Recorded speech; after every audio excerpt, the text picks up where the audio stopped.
Nunca pensé que una simple broma en internet pudiera convertirse en el peor error de mi vida.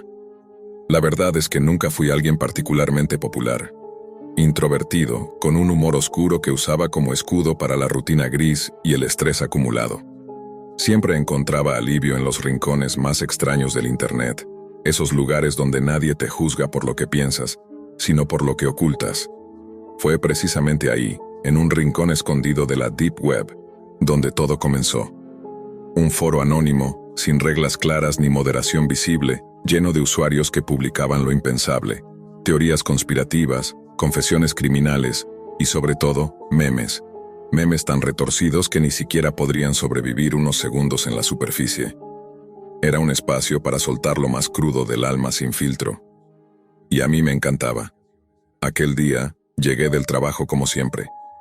Me quité los zapatos, me preparé un café y me senté frente a la laptop con la rutina de siempre. Navegar por la Deep Web, ver lo nuevo en los foros, reírme de las barbaridades de otros y de vez en cuando comentar con mi usuario habitual, Sombra Seca. Nada fuera de lo común. Pero esa tarde me topé con una imagen que me hizo reír más de la cuenta. Era un meme burdo, sin edición profesional ni creatividad destacada. Pero el contenido era un dardo venenoso. Se burlaba descaradamente de la hija del intendente de mi ciudad. Una joven que todos conocíamos por su arrogancia, por sus apariciones constantes en redes sociales, por su vida de lujos y desplantes. En el meme aparecía con un montaje grotesco, acompañada de un texto que la ridiculizaba por completo. No lo pensé dos veces. Lo compartí en el hilo principal del foro, sin agregar mucho más. Solo escribí, ¡qué joya! El internet nunca decepciona. Esa fue mi condena. No pasaron ni 3 horas cuando algo cambió. El hilo que solía llenarse de comentarios sarcásticos y emojis mórbidos se tornó silencioso. Silencio digital. Un tipo de vacío que solo en la Deep Web puede sentirse tan tenso, tan denso, como si de pronto todos supieran algo que tú no. Al abrir mi bandeja de entrada en el foro, vi un mensaje privado con un asunto que me heló la sangre. Te pasaste de la raya. Adentro, solo había una imagen.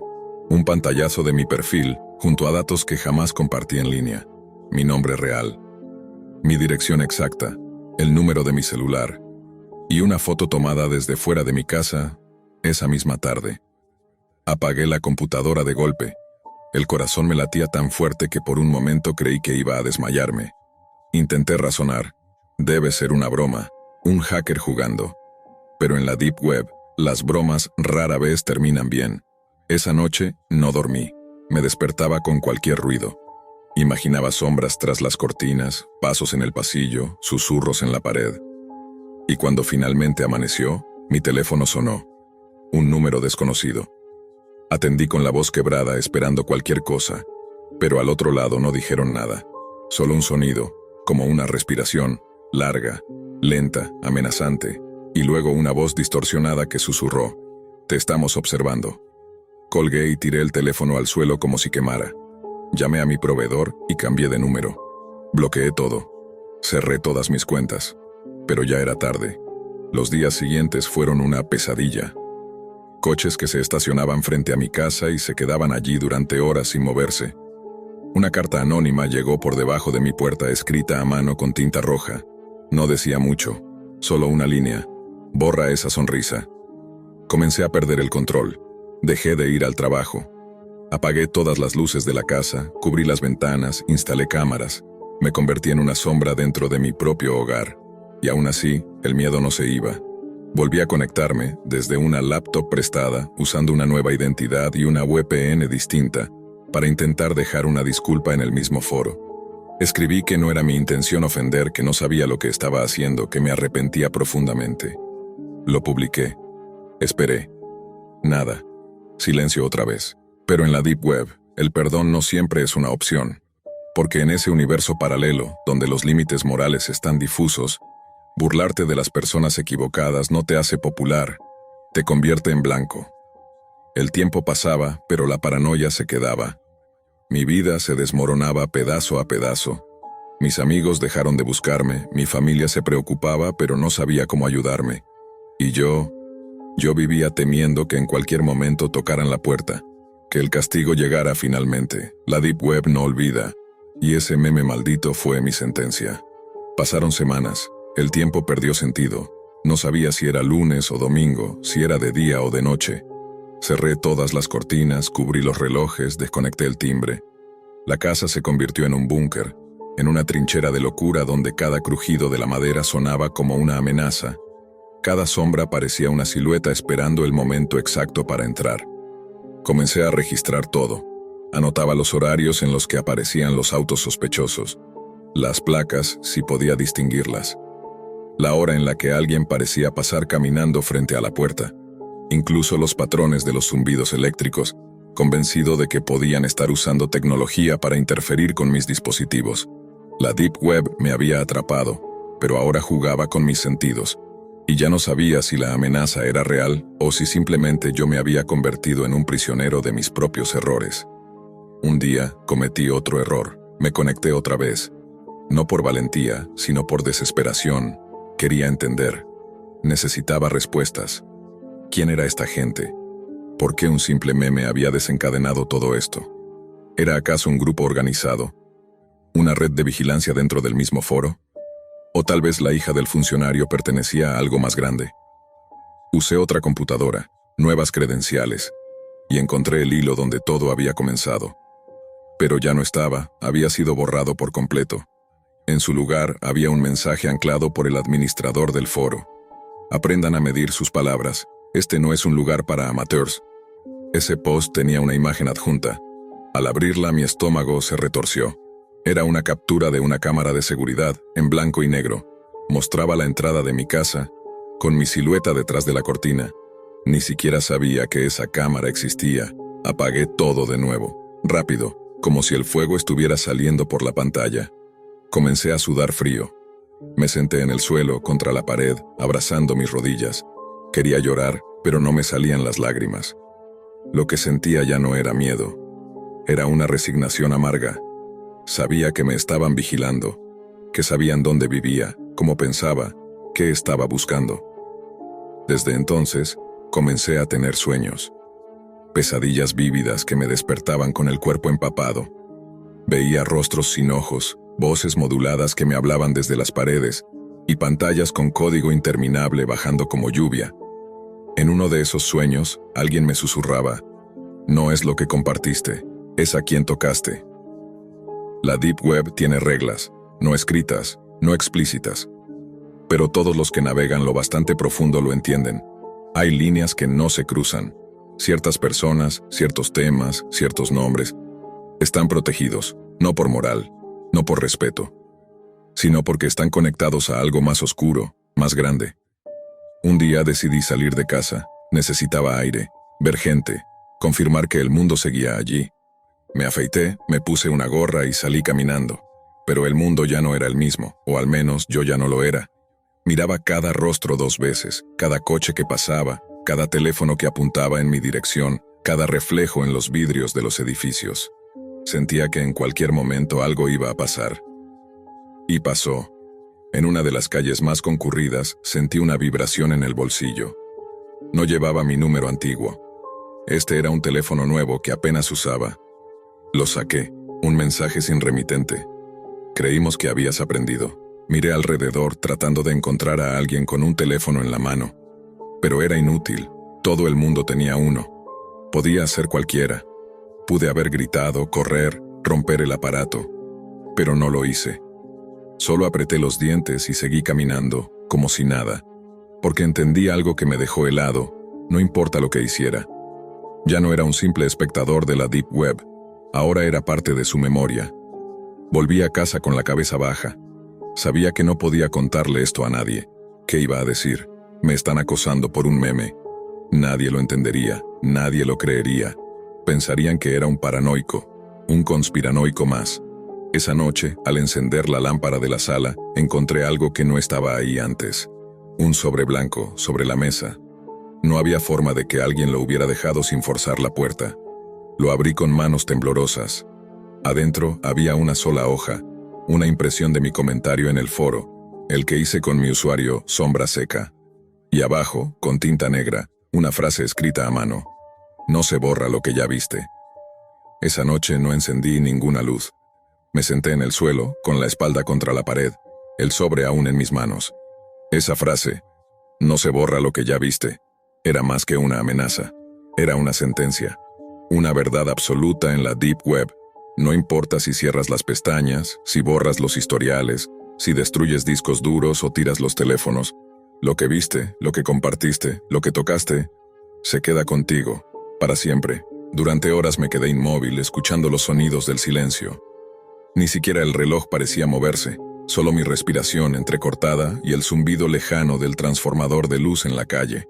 Al amanecer, tomé una decisión. No podía vivir así. No más. No me quedaba otra opción. Desaparecer, y no me refiero a cambiar de ciudad o de número. Number, desaparecer de verdad. Borrarme, convertirme en un fantasma digital. Vendí mis pertenencias. Eliminé todas mis cuentas, hasta las más antiguas. Usé métodos que solo había leído en foros ocultos de la Deep Web, técnicas de limpieza profunda, destrucción segura de dispositivos, creación de nuevas identidades. Me hice con pasaportes falsos. Quemé fotografías, me alejé de mi nombre, de mi rostro, de mi historia. Pasaron meses. Crucé fronteras, cambié de idioma, aprendí a respirar con otros pulmones. Me convertí en alguien más. Un fantasma, un cuerpo sin pasado. Y aún así, el miedo no se fue. Porque la Deep Web no es solo un sitio. Es una forma de mirar, una manera de entender el poder de lo invisible. Una red de hilos tensados por personas que no olvidan, que no perdonan, que ven en lo digital la verdadera cara del control. Hoy vivo lejos, en un país sin extradición, en una aldea donde no hay Wi-Fi, apenas señal. Cada noche cierro las ventanas con doble cerrojo y duermo con un cuchillo bajo la almohada. A veces creo escuchar esa voz otra vez. Te estamos observando. No sé si es real o solo una alucinación, pero da igual, porque lo que importa no es si me siguen. Lo que importa es que yo nunca dejé de seguir pensando en ellos, en lo que hice, en ese maldito meme. Me reí una vez, solo una, y fue suficiente para que me marcaran de por vida, porque en la Deep Web no hay viralidad, solo consecuencias. Todo comenzó con una notificación, una vibración tenue en el celular, un nuevo mensaje de un perfil desconocido. Al principio no pareció gran cosa. Después de todo, en Tinder siempre hay extraños intentando iniciar una conversación. Pero algo en ese primer mensaje desentonaba. No era un saludo coqueto ni una frase de rompehielos. Era una afirmación directa.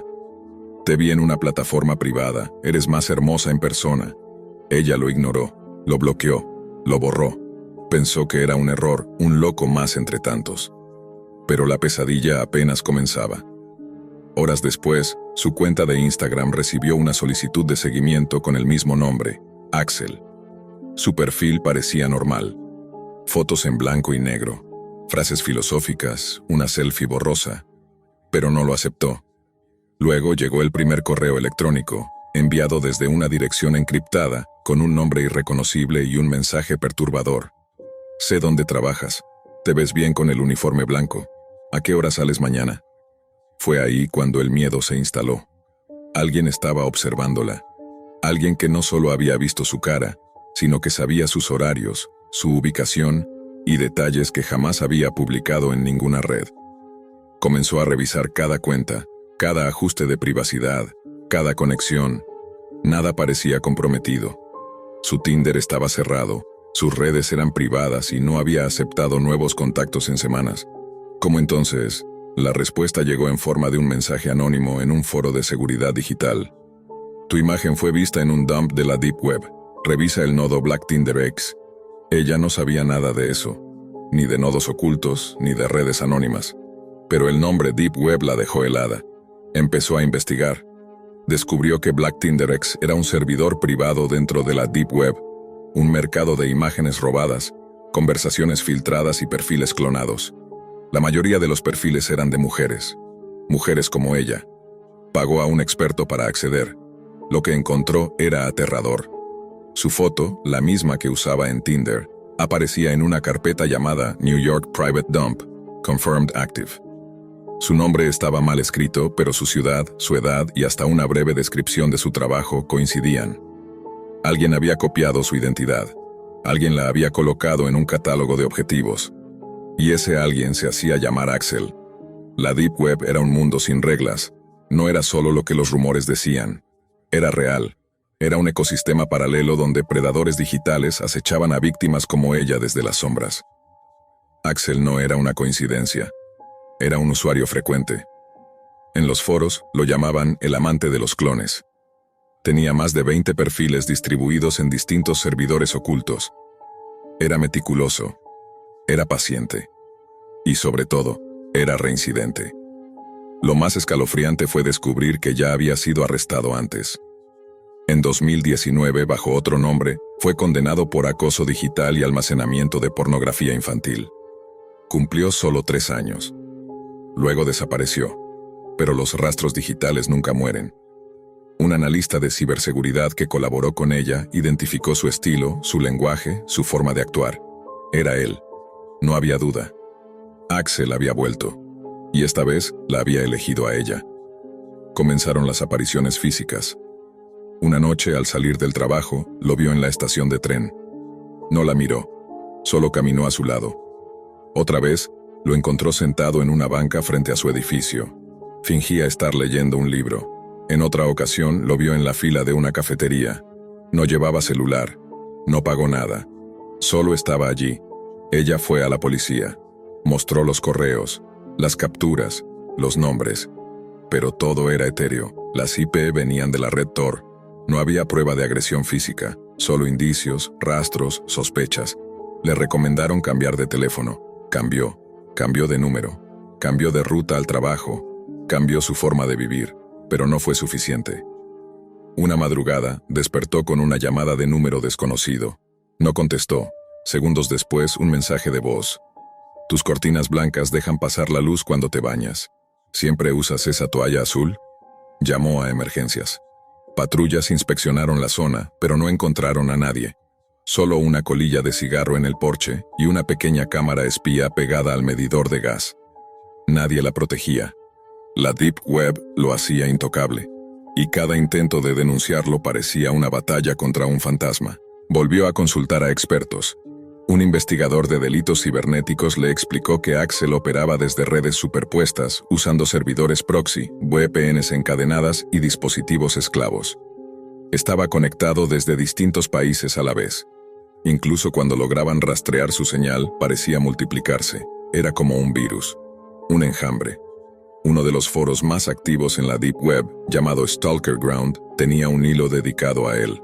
Un usuario describía su modus operandi. Buscaba mujeres reales, robaba sus fotos, las subía a directorios ocultos, ofrecía paquetes de información a cambio de criptomonedas. Doxeaba sus redes, creaba perfiles falsos, iniciaba conversaciones para obtener más datos. Y cuando perdía contacto, comenzaba el seguimiento físico. Ella estaba en uno de esos hilos. Alguien publicó un reporte de actividad con sus movimientos diarios, acompañado de fotos que claramente habían sido tomadas con un lente de larga distancia. Uno de los comentarios decía: confirmada, excelente objetivo. Axel tiene buen gusto. Sintió que su mundo se colapsaba. Cambió de ciudad. Consiguió un nuevo trabajo. Pero incluso allí, alguien la reconoció. No por su nombre, por su imagen. ¿Tú eres la chica del video de seguridad de Axel?, le preguntaron en voz baja. Video, seguridad, Axel. Esa combinación de palabras le robó el aliento. ¿Un video? El nuevo compañero le mostró un enlace en un foro privado de la Deep Web. Era un montaje, clips de cámaras ocultas, compilaciones de ella caminando por la calle, entrando a su edificio, comprando en la farmacia. Narrado por una voz distorsionada que describía sus hábitos, sus gustos, sus horarios. Una especie de reality show del acecho. Y al final del video, una frase en letras rojas: Coming soon, interacción física. Era una cuenta regresiva. El video tenía fecha. Una cuenta regresiva que terminaba en 3 días. Ella ya no dormía, no comía, no confiaba, ni en vecinos, ni en colegas, ni en la policía. Las autoridades decían que estaban reuniendo elementos, pero los días pasaban y la cuenta regresiva avanzaba. Solo quedaba una opción: enfrentarlo en su propio terreno, Contactó a una ex agente de ciberinteligencia retirada, ahora consultora privada. Le contó todo. Le mostró los videos, los enlaces, los mensajes. La mujer fue tajante. Si esperas que el sistema lo detenga, no va a pasar. Pero si quieres sacarlo de la Deep Web, yo puedo ayudarte. Eso sí, una vez que lo hagas, no hay vuelta atrás. Lo primero fue infiltrarse en la red, crear una nueva identidad digital. Una falsa víctima, un anzuelo, un perfil con las características que Axel solía buscar. Fotos falsas, rutinas inventadas, pero lo suficientemente creíbles para llamar su atención. La consultora replicó el patrón exacto. Colocó las imágenes en un directorio llamado Private Supply 88, frecuentado por los usuarios del nodo Stalker Ground. En menos de 36 horas, Axel picó. El mensaje llegó como siempre. Te vi en una plataforma privada. Me gustaría conocerte. Solo que esta vez no hablaba con una víctima. Hablaba con una trampa. Durante 3 días fingieron una conversación seductora. Compartieron ubicaciones falsas, detalles falsos, rutinas falsas. Mientras tanto, el equipo técnico de la consultora registraba cada movimiento, cada paquete de datos, cada protocolo. Axel cometió su primer error. Accedió desde un punto que no estaba suficientemente cubierto. Una vulnerabilidad mínima en la cadena de VPNs reveló un nodo intermedio alojado en Moldavia. Desde allí, consiguieron acceso a una dirección MAC en Ucrania. Y desde Ucrania, lo rastrearon hasta un servidor privado alojado en Alemania. Usaba un sistema de rebote militar, pero ya no importaba. El malware que le habían inyectado en uno de los links había activado la cámara y el micrófono del dispositivo. Por primera vez, Axel tenía rostro. Era joven, 20 y tantos, mirada vacía, ropa oscura. Frente al monitor, una figura inmóvil concentrada con decenas de pantallas mostrando perfiles de mujeres. Algunas menores, algunas en ropa interior. Una de ellas, ella, había sido él, todo el tiempo. Pero ahora ya no era un fantasma. Tenía dirección, tenía rostro, y lo más importante, tenía un error. Con toda la evidencia reunida, la consultora contactó con un grupo internacional especializado en delitos digitales transfronterizos. No se trataba de una comisaría de barrio. Se trataba de la Interpol, cuya unidad de crímenes cibernéticos llevaba años tratando de desmantelar redes como las que Axel frecuentaba. El 17 de junio de 2025, una operación simultánea fue ejecutada en 3 países. Axel fue capturado en un departamento en Berlín. En el lugar encontraron múltiples discos duros, documentos falsos, pasaportes de otras identidades y un servidor local con miles de archivos de vigilancia ilegal. Su red estaba conectada a más de 40 sitios ocultos en la Deep Web. Su historial incluía más de 30 víctimas en 6 países. Ella fue notificada con una llamada. Lo tenemos, está detenido, no saldrá de prisión. Pero eso no fue lo que la hizo llorar. Lo que la quebró fue ver su cara, real, sin filtros, en una pantalla. El monstruo tenía rostro, y ese rostro no parecía el de un psicópata cinematográfico. Number era un tipo común. Podría haber sido su vecino, su colega, su barista. Y eso era lo peor de todo. Axel no era único. La Deep Web estaba llena de ellos, solo que él había caído. Y con él, parte del sistema que lo protegía. El juicio fue mediático. El caso sirvió para evidenciar las grietas legales en torno al acoso digital y el acecho a través de la Deep Web. Muchos se sorprendieron al ver cómo un depredador podía camuflarse tan bien en la sociedad moderna. Pero para ella, el veredicto no fue justicia. Fue solo una pausa, porque el trauma no se borra con una condena. Cambió de país, cambió de nombre, asistió a terapia, pero cada vez que abría una red social, cada vez que subía una foto, cada vez que alguien le daba like, una parte de ella temblaba, porque sabía que detrás de cada avatar podía haber otro Axel, otro cazador, otro monstruo invisible. Aún así, un día decidió hablar. Dio una entrevista anónima, con la voz distorsionada, contando su historia. Explicó cómo había sido rastreada, manipulada, observada. Cómo la Deep Web no era solo un mito, era una amenaza latente. Un agujero digital donde la oscuridad tenía reglas propias. Su testimonio fue clave para impulsar nuevas leyes sobre privacidad, acoso cibernético y vigilancia ilegal. Por primera vez, muchos gobiernos entendieron que el problema no era solo de tecnología, sino de humanidad, de ética, de responsabilidad. Axel fue condenado a 35 años sin posibilidad de libertad condicional. Pero para ella, la verdadera victoria no fue verlo encerrado. La victoria fue haber salido viva del infierno digital. La victoria fue contar la historia y advertir a otras. Porque la Deep Web sigue ahí, y mientras haya alguien que mire, siempre habrá alguien que aceche. Nunca pensé que una simple conversación en la Deep Web pudiera alterar mi vida para siempre. Yo no era una hacker ni alguien adicta a los foros clandestinos. Solo era una chica con demasiadas preguntas y ninguna persona confiable a quien hacérselas. Vivía con mi madre desde siempre. Mi padre nos había dejado cuando yo era una niña y desde entonces ella cayó lentamente en un estado que al principio parecía tristeza común, pero con los años se convirtió en una oscuridad que impregnaba cada rincón de la casa. El problema era que yo no podía avanzar, no podía salir, estudiar lejos, ni siquiera aceptar una oferta de trabajo en otra ciudad, porque cada vez que lo mencionaba, mi madre se encerraba en el baño, lloraba durante horas o simplemente dejaba de hablarme por días. Y yo cargaba con esa culpa. Una noche, desesperada y agotada de leer consejos vacíos en redes sociales comunes, encontré un hilo en un foro oculto de la Deep Web. Era un espacio llamado Ctrl+C, Reinicia tu vida. Prometían ser una comunidad de apoyo emocional para personas atrapadas en relaciones familiares difíciles. Todo se accedía mediante una invitación encriptada que obtenía respondiendo preguntas extrañas.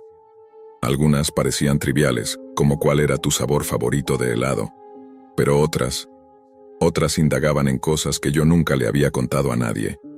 ¿Alguna vez pensaste que tu madre estaría mejor muerta? ¿O qué parte de ti se siente responsable por su sufrimiento?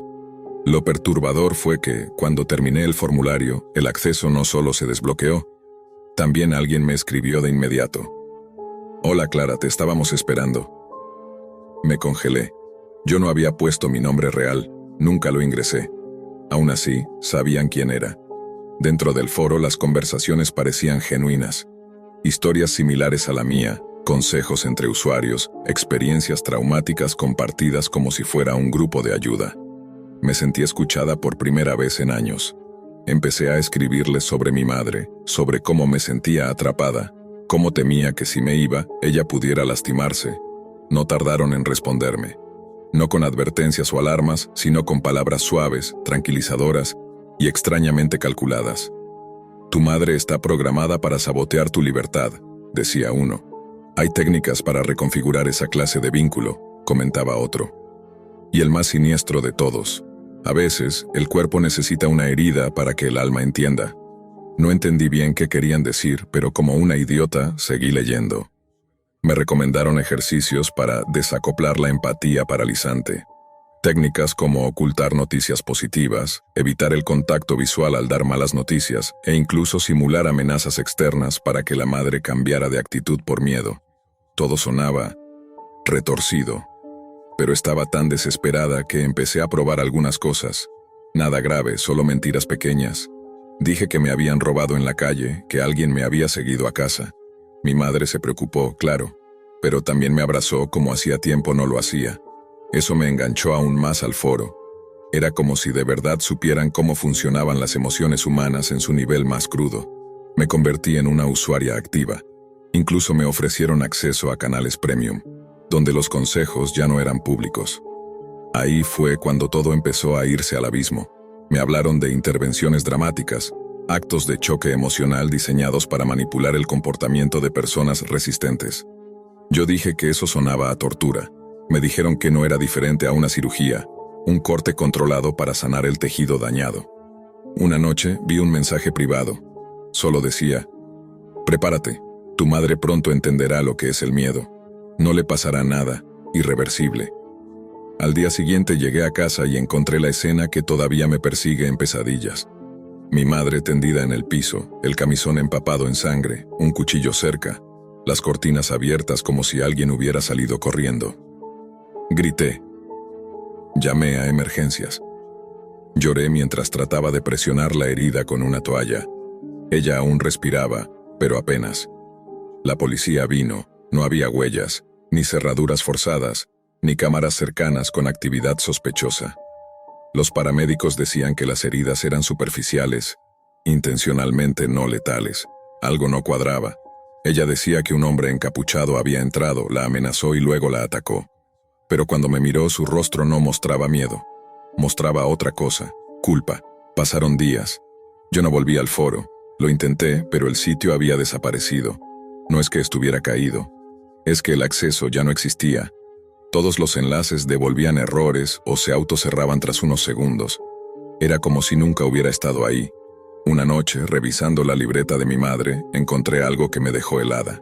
Anotaciones, garabatos con fechas, frases como «ella se irá», «si me pierdo, la pierdo», «no me quiere ver muerta, solo quiere no verme». Entre esas líneas una me destruyó. Hoy hablaron conmigo, me dijeron que si no actuaba, Clara se desconectaría. Me dieron un plan. Mi madre había hablado con alguien, con ellos, con el mismo foro de la Deep Web.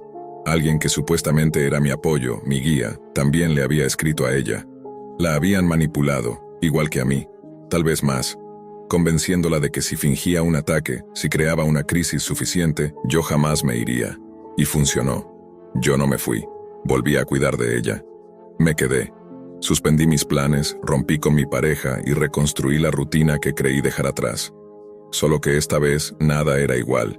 Ya no podía mirarla sin preguntarme qué parte de todo eso había sido real, qué parte había sido una actuación, qué parte había sido instigada, y sobre todo, quiénes eran ellos, quiénes estaban detrás de Ctrl+Z, reinicia tu vida. Quienes podían manipular a dos personas desde la distancia, sin conocernos, usando palabras como bisturíes, abriendo heridas invisibles que jamás terminan de cicatrizar. Porque desde entonces, aunque he cambiado dispositivos, IPs e incluso de ciudad, hay noches en las que recibo mensajes anónimos. No contienen amenazas, solo frases como «ya lo entendiste» o «aún puedes reiniciar», y siempre al final, la misma firma, Ctrl+Z. La vida siguió, al menos en apariencia. Mi madre se recuperó físicamente. Volvió a caminar, a cocinar, incluso a reír, aunque de forma mecánica. Pero entre nosotras había un silencio nuevo, distinto al que conocía. Ya no era una ausencia emocional, era una tensión agazapada, como si ambas estuviéramos conscientes de un secreto que ninguna quería nombrar. Yo nunca la confronté directamente. No le dije que sabía lo del plan, no le mostré las capturas del foro, ni los comentarios manipuladores que me habían enviado. Pero creo que no hacía falta. Ella también sabía. Bastaba con mirarnos para entender que algo en nuestra relación había muerto aquella noche, y que otra cosa mucho más turbia había nacido. Intenté cortar con todo. Dejé de usar la computadora en casa. Me mudé temporalmente con una amiga. Cambié todos mis dispositivos, quemé libretas, borré mis rastros digitales con programas que prometían anonimato total. Pero fue inútil, porque una noche, mientras estaba sola, llegó un sobre físico, sin remitente, al buzón. Dentro solo había una memoria USB y una hoja escrita a mano que decía: «Si vas a destruir algo, asegúrate de no dejar copias de seguridad». No quise abrirlo, pero lo hice. El USB contenía grabaciones, audios, conversaciones mías en el foro de la Deep Web, clips de voz, notas que juraba haber borrado. También había algo peor, grabaciones de mi madre hablando con alguien. Eran sesiones de lo que parecía una terapia, pero la voz del interlocutor estaba distorsionada, como esas entrevistas a testigos protegidos. Le preguntaban sobre mí, sobre cómo se sentía cuando pensaba en perderme, y poco a poco la llevaban al límite emocional. En una de las últimas grabaciones ella dice con voz temblorosa: «¿Y si fingir no es suficiente?». A lo que la voz responde: «A veces la verdad no basta, el dolor es más convincente». Ahí fue cuando lo entendí. Ella no lo hizo sola. No fue su plan. Fue el de ellos. Los mismos que jugaron conmigo en el foro, la manipularon a ella en paralelo, como si fuéramos dos marionetas con hilos cruzados, arrastradas hacia el mismo acto, con diferentes motivaciones pero un mismo desenlace: atarnos de nuevo, con el trauma como nudo. Entonces me obsesioné. Volví a buscar el foro. Nada. Pero encontré otros. Réplicas con nombres distintos. Rebirth Hub, Emotional Debug, Exit Plan Protocol. Todos tenían el mismo patrón. Comunidades cerradas. Ingreso por invitación. Tests psicológicos disfrazados de cuestionarios triviales. Cambiaban de servidor constantemente. Se alojaban en rincones imposibles de rastrear. Deep Web pura, profunda, corrosiva. No eran espacios de apoyo. Eran laboratorios de control humano. Y lo peor es que muchos de los usuarios no parecían reales. Sus respuestas eran demasiado perfectas, como si fueran IA programadas para explotar vulnerabilidades emocionales. Estaban jugando con nosotros, con decenas, tal vez cientos de personas al borde del colapso emocional, y lo hacían por diversión, o por estudio, o quién sabe por qué razón retorcida. Encontré un último enlace que me heló la sangre. Control+Z, Field Reports. Era una carpeta encriptada con documentos de seguimiento, informes clínicos, historias con fechas, patrones de conducta, nombres en clave. El mío aparecía como paciente 018-Delta y el de mi madre como sujeto de control 018-B. Habían seguido cada conversación, cada movimiento, cada pensamiento. Yo había sido parte de un experimento. Mi relación con ella fue usada como variable, como campo de prueba para un proyecto más grande. La última línea del informe decía: test final exitoso, sujetos 018 retenidos emocionalmente, impacto 100% efectivo. Esa noche no dormí, ni la siguiente, ni la siguiente. Pensé en denunciar, pero ¿a quién? ¿Cómo explicas que un foro de la Deep Web convenció a tu madre de apuñalarse para manipularte? ¿Que toda tu vida fue analizada, controlada y alterada por desconocidos con agendas inconfesables? Me encerré en mí misma. No salía. No hablaba con nadie. Perdí mi trabajo. Mi madre intentó acercarse. Me cocinaba. Me hablaba como si todo estuviera bien. Pero yo no podía tocarla. No podía soportar estar en la misma habitación. No después de saber que su sangre fue derramada por decisión, no por accidente. Que alguien le dio esa idea, y ella la aceptó. Meses después, recibí un último mensaje. No por correo, no por el buzón. Fue escrito en la pared de mi habitación, con marcador negro. Ya puedes irte, Clara. El vínculo está reforzado. No había señales de entrada forzada. Ninguna cámara captó nada. Mi madre juró no haber sido. Yo le creí, pero solo porque sabía que quien lo hizo no necesitaba entrar físicamente. Solo necesitaba saber cómo llegamos hasta ese punto. Y ellos sabían todo. Así que sí, me fui. Finalmente escapé. Pero no fue una victoria, porque mientras cerraba la puerta de mi casa por última vez, entendí la verdad más aterradora de todas. Yo no había sido víctima de la Deep Web. Yo fui su producto terminado. Nunca pensé que algo tan absurdo, tan grotesco, tan estúpidamente viral dentro de la Deep Web pudiera marcarme de por vida. Esa parte del Internet donde reina lo prohibido, lo crudo, lo distorsionado, y a veces, lo inesperadamente útil. Fue una noche común. Estaba aburrido, como muchos, y me puse a navegar por algunos foros ocultos. No buscaba nada en particular, solo ese tipo de distracción que uno encuentra cuando todo lo demás en la red superficial deja de sorprender. Dentro de uno de esos subforos en la Deep Web, me topé con un hilo titulado Autoexploración masculina, el tutorial que los médicos no quieren que veas. El título me hizo reír. Pensé que era otro sketch bizarro, de esos que rozan lo ofensivo, lo absurdo y lo escatológico. Le di clic. No debería haberlo hecho. O quizás sí. El video no tenía más de 3 minutos. Era una parodia. Un tipo con bata médica manchada de ketchup hablaba con acento ridículo mientras manipulaba objetos quirúrgicos de juguete. Simulaba un examen testicular mientras soltaba frases como «revísate o revienta» y «lo que no palpes te mata». En cualquier otro contexto, Habría cerrado la pestaña y seguido con mi noche. Pero hubo algo que me hizo detenerme. Quizás el tono con el que lo decía, o quizá esa frase al final del video. Si sientes algo raro, no lo ignores. A veces, hasta los idiotas tienen razón. Fue tan contradictorio que me quedé pensando. No sé si fue por sugestión o simple curiosidad, pero esa noche, en la ducha, decidí hacer lo que el tipo en el video decía. Me revisé. Al principio, nada. Pero cuando pasé los dedos por el lado derecho, sentí una pequeña bolita, dura, del tamaño de una lenteja, que antes juraría no estaba ahí. Me detuve. Toqué de nuevo. Seguía ahí. No dolía, pero estaba. Pasé el resto de la noche buscando en la misma Deep Web.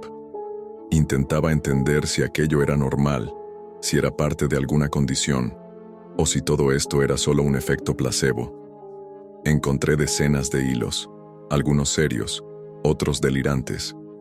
Unos decían que era un signo claro de cáncer testicular. Otros hablaban de quistes benignos, de inflamaciones, de consecuencias por usar ropa interior apretada. Entre toda esa basura informativa, lo único en lo que coincidían era en lo mismo. Si algo no parece normal, no lo ignores. Al día siguiente, con cierta vergüenza, pedí una cita médica. El doctor me revisó y su expresión cambió. Me mandó de inmediato a hacerme una ecografía, luego una resonancia. En menos de una semana tenía la cita con un urólogo oncológico. El diagnóstico fue concreto: masa testicular sospechosa, probablemente maligna. Hay que extirparlo, me dijo, lo antes posible. No supe cómo reaccionar. Tenía 24 años. Nunca había tenido un problema médico serio. Mi historial era limpio. Y ahora de pronto, me hablaban de perder un testículo por algo que me enteré gracias a un sketch ridículo sacado de un foro infecto de la Deep Web. La cirugía fue rápida. Anestesia general, hospitalización de un día. Al despertar, el médico me dijo que todo había salido bien. Me sentí vacío. Literalmente. No por el testículo, sino por el torbellino emocional que se había desatado desde el momento en que di clic en ese video. Semanas después, el análisis confirmó lo que temía. Era cáncer en etapa inicial. Había sido removido a tiempo. Ni siquiera necesitaría quimioterapia, solo monitoreo regular. De pronto, aquel contenido grotesco dejó de parecer tan inútil. La Deep Web, con su mar de perversiones, conspiraciones y basura, me había entregado algo valioso. Un recordatorio de que incluso en lo más oscuro, puede haber destellos de verdad. Pero eso no lo hizo menos traumático. Porque nadie te prepara para ver tu cuerpo modificado, para enfrentarte al espejo y notar la ausencia, para convivir con la idea de que estuviste cerca de algo irreversible. Todo por una maldita broma. Lo peor es que intenté volver a encontrar el video, para denunciarlo, para compartirlo, para entender si era real o si solo fue un montaje con consecuencias. Pero ya no estaba. El hilo había sido eliminado. Las copias del video, borradas, como si nunca hubiera existido. Nadie más parecía recordarlo. Incluso el usuario que lo subió tenía un nombre genérico, sin historial, sin publicaciones previas. Lo busqué durante semanas. Consulté en otros foros de la Deep Web, entré en chats cerrados, hice preguntas incómodas. Algunos se burlaron. Otros simplemente ignoraron mi mensaje. Uno, solo uno, me respondió: no estás solo, hay más videos como ese, algunos salvan vidas, otros las arruinan. Desde entonces no he dejado de pensar en la posibilidad de que no fuera un simple sketch. ¿Y si era una campaña oculta? ¿Y si alguien, detrás de toda esa fachada de humor grotesco, realmente quería alertar a la gente? ¿O acaso era un experimento social? ¿Una manera de ver cuántos lo tomarían en serio? ¿O solo fue una coincidencia? ¿Un chiste cruel con un efecto colateral inesperado? Lo cierto es que desde entonces mi relación con la Deep Web cambió. Ya no la veo solo como un pozo oscuro del Internet, sino como un lugar donde, a veces, el caos tiene una lógica perversa. Donde una mala decisión puede arruinar tu vida, o salvarla.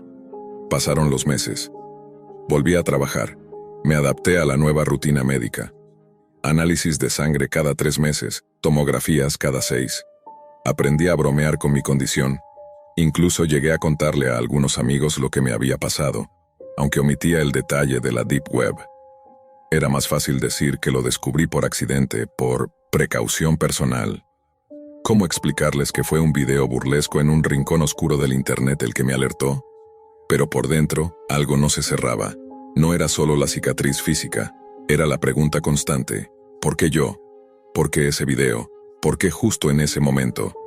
Un día, impulsado por esa necesidad de entender, decidí volver al punto de origen. Ingresé de nuevo a la Deep Web, esta vez no por morbo ni por aburrimiento, sino por búsqueda. Busqué el mismo foro con una VPN reforzada en un sistema limpio. Me adentré más. Encontré hilos similares, otros videos con títulos casi idénticos. Algunos eran falsos, otros eran repugnantes. Pero había un patrón. Muchos terminaban con frases ambiguas como «tómate esto en serio» o a veces «las risas salvan vidas». En uno de los hilos, un comentario me detuvo. Un usuario anónimo escribió: «Ya van 3 que escriben diciendo que se salvaron gracias a esto. Tal vez no era tan idiota la idea». Eso me sacudió.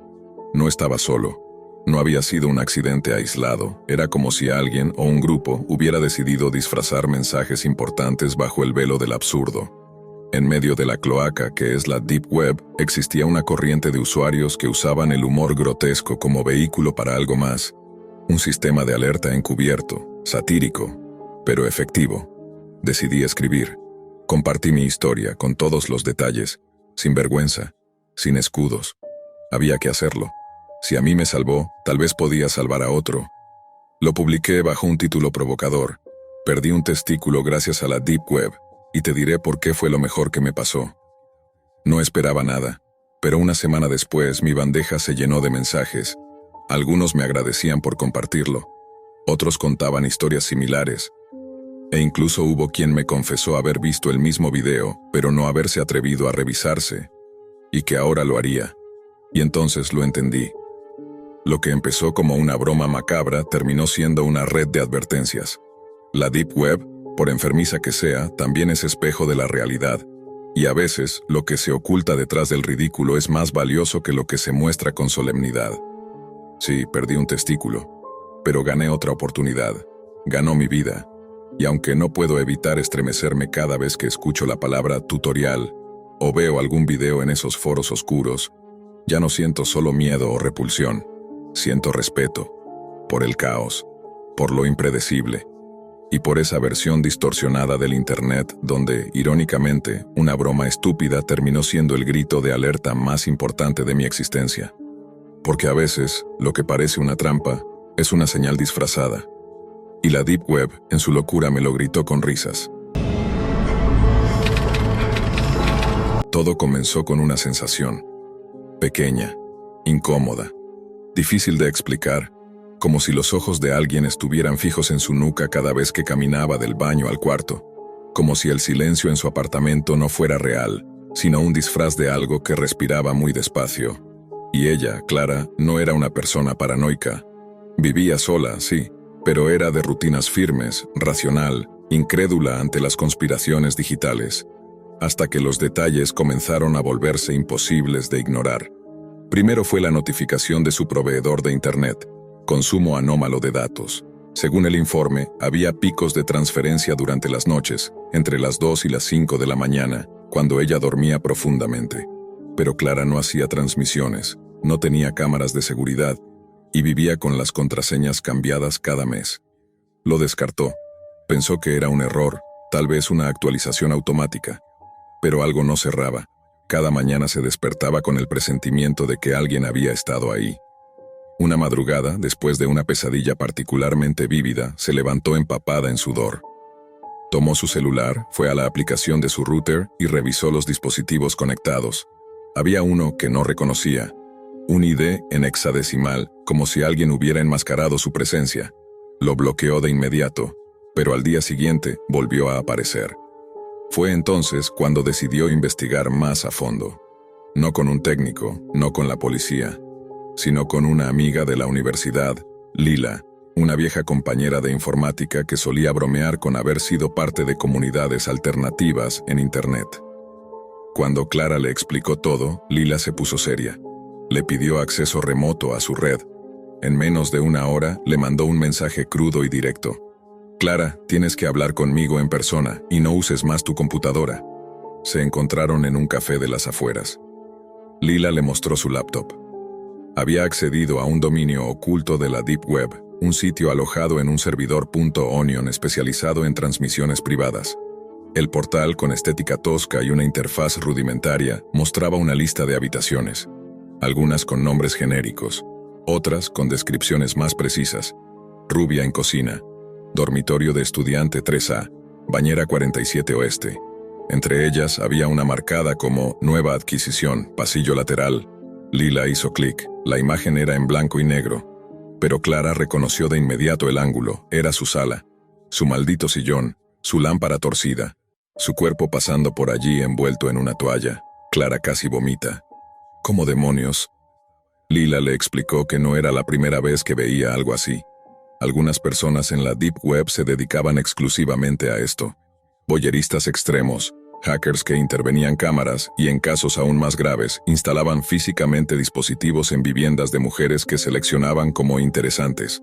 Usualmente vivían cerca, observaban, esperaban y luego se infiltraban en los espacios cuando las víctimas estaban fuera o dormidas. Dejaban cámaras ocultas en detectores de humo, enchufes falsos, incluso en cabezales de tornillos modificados. Y lo peor, la señal no iba a la nube ni a una aplicación. Iba directamente a un servidor cifrado, donde cientos, quizá miles, de personas veían todo, en tiempo real, como si fuese un maldito show. La cámara en casa de Clara transmitía en vivo, y la dirección IP estaba enmascarada. Pero eso no era todo. En una esquina del sitio, alguien había comentado: la de la Callejón, buen perfil, podemos hacer una oferta. No era solo morbo, era tráfico. Había etiquetas junto a su imagen. Activa. No sospecha. Reacciona bien al estrés. Lila no supo qué decirle. Solo le advirtió que desconectara todo de inmediato. No usara Wi-Fi. No encendiera luces inteligentes. Que revisara cada rincón de su casa buscando algo inusual. Una cámara, un lente, una luz diminuta. Y que si encontraba algo, no lo tocara. Clara regresó a su apartamento con el estómago revuelto. Caminó lentamente. Cada mueble se sentía extraño, como si no fuera suyo, como si alguien más lo hubiera dispuesto. Comenzó a revisar los enchufes, el baño, la cocina, y entonces lo vio. Un pequeño punto negro, del tamaño de una cabeza de alfiler, incrustado justo en el marco del espejo del pasillo.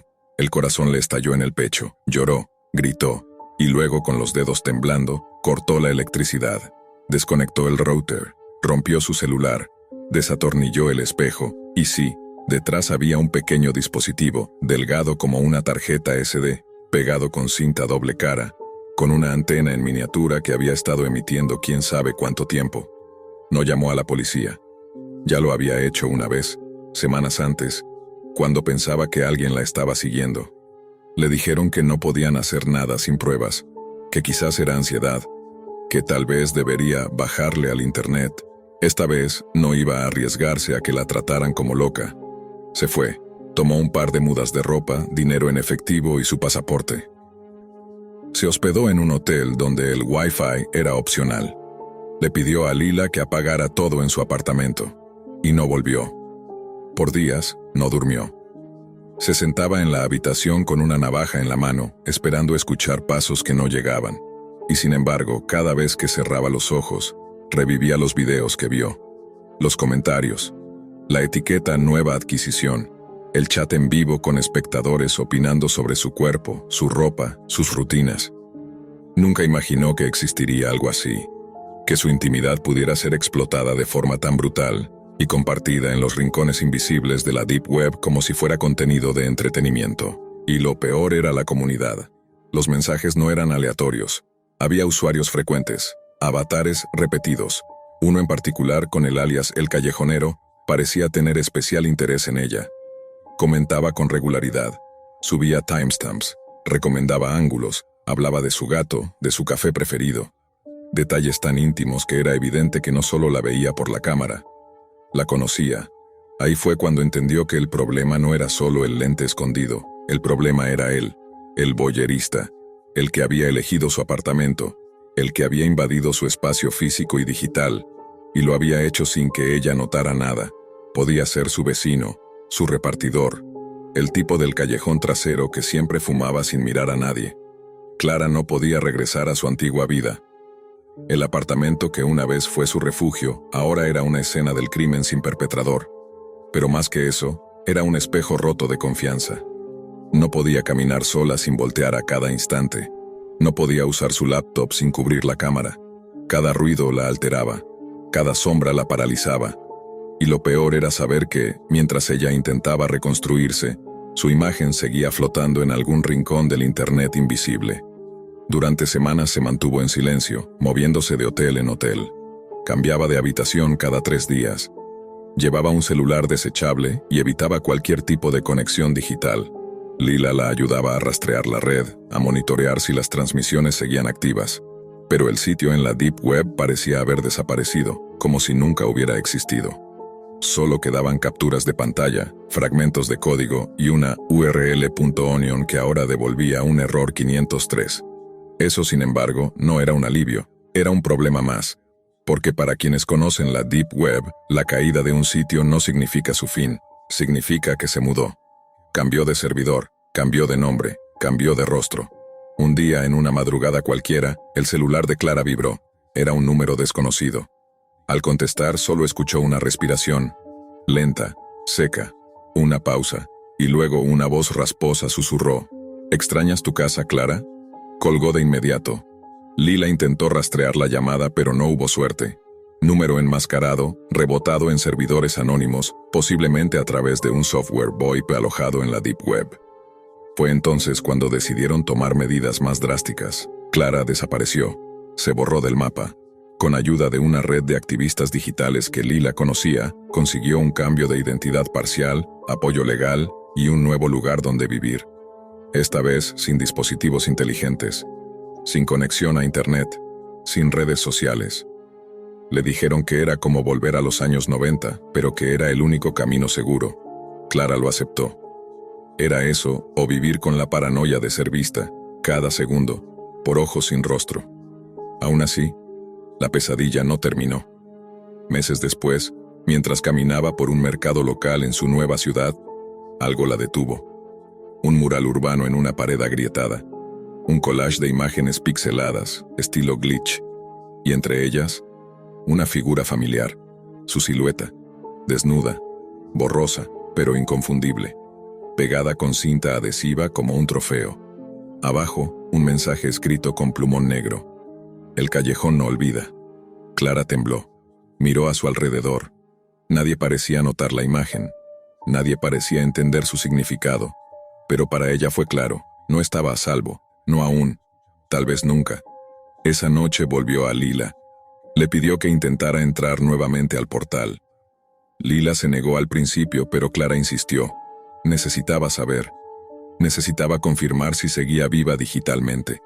Después de varias horas navegando entre capas cifradas de la Deep Web, accedieron a un nuevo sitio. Un clon del anterior, diferente en estética, pero igual en propósito. Y ahí, en una lista de canales activos, lo encontraron. /live/callejonera clon. Era ella. O al menos lo que quedaba de sus grabaciones pasadas. Lo habían recodificado, lo habían editado. Pero era su cuerpo, su voz, su risa. Y lo más aterrador, una nueva sección titulada Reencuentro en Progreso. Había foros con usuarios votando por el día y lugar ideales para volver a tener contacto con la adquisición. Coordinaban entre ellos, proponían estrategias, jugaban con mapas y horarios, como si se tratara de un juego de caza. Clara entró en shock. Comprendió que no bastaba con esconderse, no bastaba con huir. Su privacidad había sido convertida en contenido. Su cuerpo, en mercancía, su vida, en espectáculo. Todo gracias a un sistema de impunidad donde la Deep Web servía como refugio para criminales invisibles. Y entonces tomó una decisión: no más huir, no más miedo. Si ellos podían rastrear, ella también. Con la ayuda de Lila y un grupo clandestino de justicieros digitales, Clara comenzó su contraataque. Aprendió sobre rastreo de metadatos, vulnerabilidades de servidores .onion y protocolos de infiltración. Su objetivo no era recuperar sus videos, porque eso ya era imposible. Su objetivo era identificar al boyerista, al que la eligió, al que instaló la cámara, al que la marcó. Pasaron semanas de cacería digital, filtraron bases de datos, cruzaron logs y usaron honeypots para atraer al administrador del sitio. Y finalmente, lo lograron. Una dirección física, una ubicación, un nombre. Clara fue hasta allí, lo vio. Era un hombre común, aspecto gris, sonrisa opaca, un tipo de oficina que nadie notaría. Vivía a pocas calles de su antiguo apartamento, pero no lo confrontó, solo lo observó. Como él lo hizo, lo siguió, lo documentó. Y cuando tuvo todo lo necesario, envió el paquete completo a un nodo de filtradores activistas en Europa, expertos en exponer criminales digitales. Y luego desapareció de nuevo. Esta vez, para siempre. Semanas después, el sitio fue dado de baja. El administrador fue detenido en un operativo internacional. Y aunque no se le imputaron todos los cargos, porque la mayoría de las víctimas jamás supieron que fueron filmadas, Clara supo que al menos una parte del infierno había terminado. Hoy vive con otro nombre, en otro país. No tiene teléfono inteligente, no tiene redes, no tiene fotos públicas. Pero de vez en cuando enciende la luz de su sala y ve una sombra moverse en el reflejo de la ventana, se pregunta si es real, o solo un eco. Porque aunque logró borrar a su depredador, la Deep Web sigue ahí. Y en algún rincón de ese mundo oculto aún hay pantallas encendidas, esperando a su próxima adquisición.